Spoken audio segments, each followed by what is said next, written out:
hope that you've had a chance to listen to our first Green podcast featuring Phil Carter. If you've not yet heard the podcast, put it on your to-do list. You're going to really like it. Now, Phil talked a bit about bonds, and some of you may be unfamiliar with that concept. And that, frankly, is why I'm here.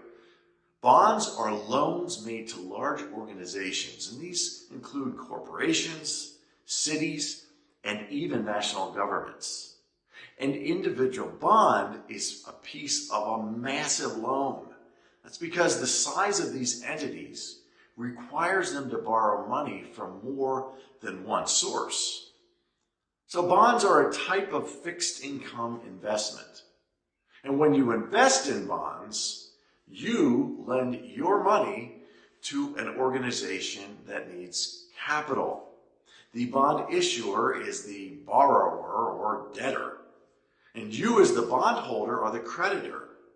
When the bond matures, the issuer pays the holder back the original amount borrowed, called the principal. But the issuer also pays regular fixed and interest payments made under an agreed upon time period. And that's the creditor's profit.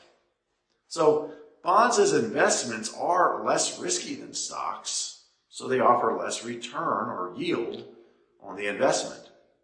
So make sure these are backed, however, by good Standard & Poor S&P credit ratings. The best time to take out a loan is when bond rates are low, since bond and loan rates go up and down together. There are some advantages to bonds, no doubt.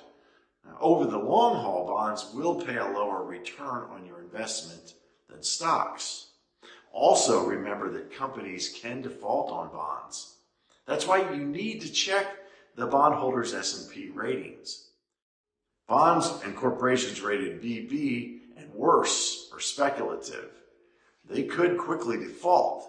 They must offer a much higher rate to attract buyers.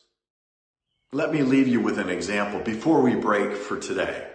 Imagine the Coca-Cola Company wanted to borrow $10 billion from investors to acquire a large tea company in Asia. Now, it believes that the market will allow it to set the coupon rate at 2.5% for its desired maturity date, which is 10 years in the future. It issues each bond at a par value of $1,000 and promises to pay pro rata interest semi-annually. Through an investment bank, it approaches investors who invest in the bonds. In this case, Coke needs to sell 10 million bonds at $1,000 each to raise its desired $10 billion before paying the fees it would incur. Each $1,000 bond is going to receive $25 per year in interest. Since the interest payment is semi-annually, it's going to arrive at $1,250 every 6 months. Now, if all goes well, at the end of the 10 years, the original $1,000 will be returned to them on the maturity date, and the bond will cease to exist.